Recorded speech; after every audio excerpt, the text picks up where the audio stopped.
basketball, even baseball, possibly wrestling. Wrestling to a smaller extent. I mean, that's kind of a cultish sport, you know. Yeah, but it may create a competitive disadvantage, you know, in the bigger sense universities sucking up all yeah, the. because I mean, you look at fan bases like Kentucky. I was, you know, listening to their pitch.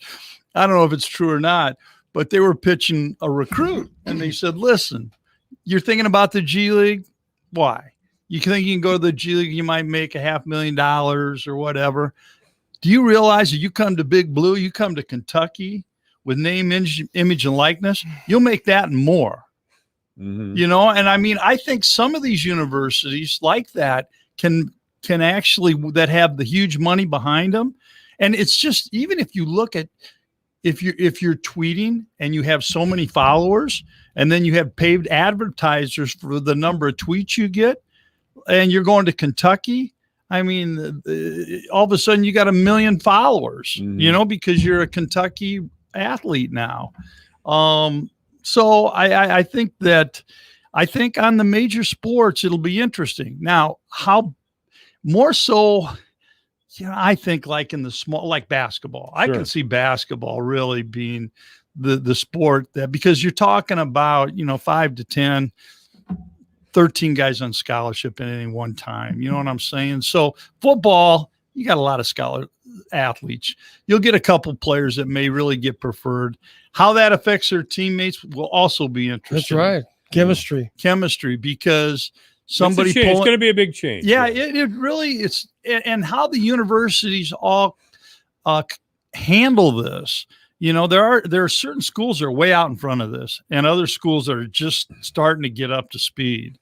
I mean, Nebraska's had somebody, the director of image and likeness, for I don't know how many months, maybe a year now, that is formulating, you know, an anticipated type of approach and program and strategy and how to represent these kids with name, image, and likeness. Everybody else now is doing the same thing. They're getting there.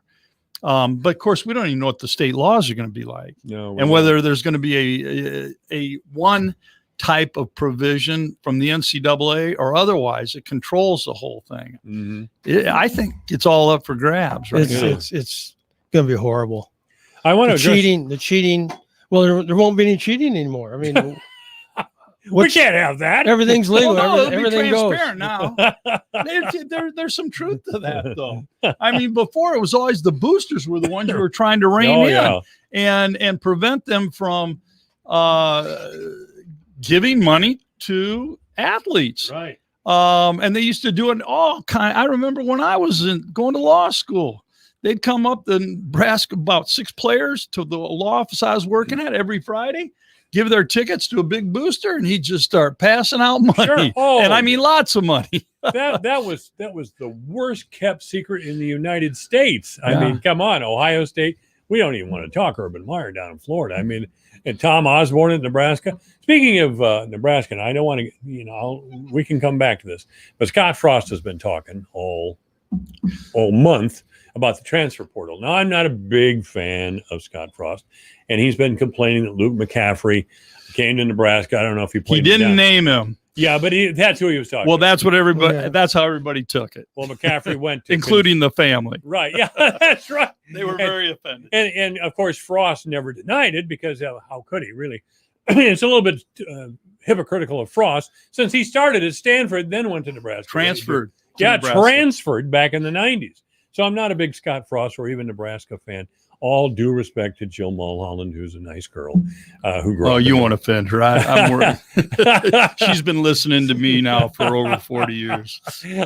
But I don't think she's really listened. You know what I mean? No, that's true, too. The point is, this transfer portal thing, I think, as much as I hate to say it, I think Frost has got a point. I mean, it's got. What was his point? I don't even know what he said. Well, it's bad for college sports to have a player like McCaffrey really move to 3 different schools in the span of about 2 months, if that. And who knows if he's done? He's down at Rice right now, Rice in Houston. Yeah, they're going to rent themselves out. Yes, that's exactly it. You know, and ridiculous. They'll be doing one and done in the NFL very soon, I would think.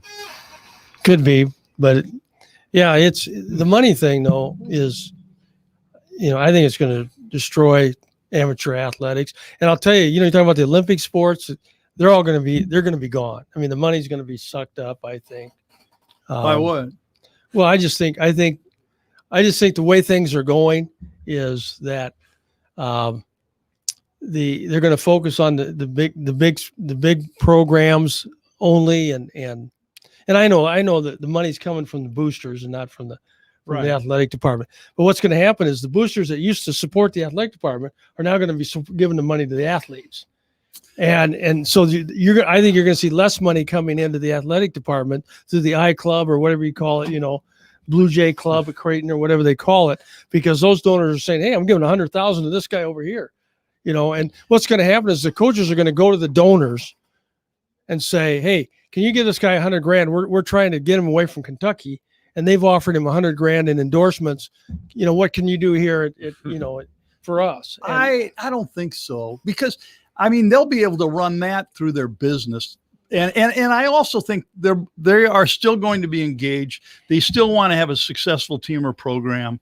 And I don't think it'll take money away at all. I in that respect. In fact, there is more money going to these schools now. If you go to a 12-team playoff in football, it'll make your head spin what the Power 5 schools are going to rake in. It's crazy. But and what is saying the answer? that, Iowa State should have baseball back. Yes, they should. I brought that up to you a couple of months ago, and you said it's never coming back. It's a money and I don't know that it is. But then I look at all this money coming in, and I was at the College World Series last week. And, the Big 12 is a excellent baseball conference. It really is. Texas is up there. They're terrific. And they have a lot of – and I'm going, where is Iowa State? If you're going to be Where is Iowa State? A legitimate university and you're in the Big 12 – heck, you should be playing baseball. And there will be more money coming into the program. I get the pandemic. I get there's a deficit, but they're going to deal with that pretty quickly. The way, from what I'm reading, if they go to this 12-team playoff. So I've argued that for years and years and years. I really have, that they shouldn't have gotten rid of baseball in the first place. And now that it's been gone a long time. How long has it been gone? Oh, a long time, years? 20 years, maybe. 15, 20 years. Yeah, and I got to talk to my boy Flattery about that. But I was going to say, we've had some very famous local talent go to Iowa. Well, I think the two Flatteries are the ones that brought that program down to bankruptcy, and that's why they got rid of it. No, and Lemke, I don't want to forget him. But here's my other thing that I find very interesting. And so Bill Moose is out as the AD at Nebraska. Yeah. And it's a fascinating story. Jeez. Well, I've never seen a university that makes more bad personnel hiring decisions than the University of Nebraska. It's just how many ADs have they had in the last 8 years? This would be number 4 or 5 now. I'm thinking Eichhorst, Peterson, Moose, Osborne. There's 4, the last 4 right there. Well, there was that Scott guy that made that crack about Iowa, that when, what's his name, was the guy from Youngstown, Ohio, was the head football coach, Bo Pelini. Frank Solich? No, Pelini. Pelini. Yeah. And I went to the game, and I complained about it for years, of course. That was the University of Iowa was ahead of Nebraska 17 points in the third quarter, and Nebraska came back and beat us. Kirk Ferentz was playing his slow-mo ball, and they still fired Pelini, who had never lost, who'd always won 9 games at least in a season. And the athletic director at the time, Scott, somebody said, well, you got to look where it's Iowa either is. Steve Peterson or Eichhorst or whatever. But yeah, I think it was Eichhorst. Anyway, he said that, well, yeah, I know we came back and won the game. We're being 17 down, and that's probably good coaching. But, it was just Iowa, and he was out. They haven't won ever since. They haven't won a game since, They hardly Iowa. won. Yeah, Pelini was one. How many years was he there? And he won at least 9 games every season. Which leads me to another topic with Nebraska is that so now they're going to make an AD change. I believe this more than ever. If Nebraska longs for the 1990s and those days of dominance and whatever, they need to get out of the Big Ten and get back to the Big 12. Yeah. They fit so much better in the Big 12, and they are never going to compete at the level of Ohio State, Penn State, Michigan. I mean, Well, Michigan. I mean, well, but I know they're struggling now, Mike. But I'm just talking about the money, the resources, the demographics, just the whole thing. Nebraska fits so much better in the Big 12. Right. I mean, if they went back to the Big 12, I think you'd be looking at a whole different ball game with them. And I'd go get Colorado, bring them in, and get back to, where they ought to be. Nebraska has a terrific baseball team. I hate to say that, but this year they're really, really good. They would have fit very well in the Big 12. The Big 10, they won it, but it's just not the same. You can hop in a bus and drive over to Ames. You hop in a bus, you drive to Lawrence, or you go down to Manhattan, Kansas. They fit so much better geographically also. And money and resources, they fit much better. What they really want to do is go back to the Tom Osborne days in the 70s when the big game was Nebraska and Oklahoma. Yeah. And Michigan, of course. It was a hot conference back then. I mean, we had some of the best teams in the country. But, what rivalry do they have in the Big Ten other than the Hawks? And that's a okay rivalry. And I think it is. That is it. When they talk about, Minnesota, oh, come on. Yeah. Minnesota. Oh, Wisconsin. Are you kidding me? They don't even know where Lincoln is. But you go to the Big 12 and you go to Iowa State or Oklahoma or Texas. Those were real rivalries for them. Well, Texas wasn't in the Big 8. I was going to Texas wasn't in the Big 8 back then, but Yeah, they were. Texas? Yeah, we played Texas. Nebraska was playing Texas in the Big 12. I'm talking about the Big 12.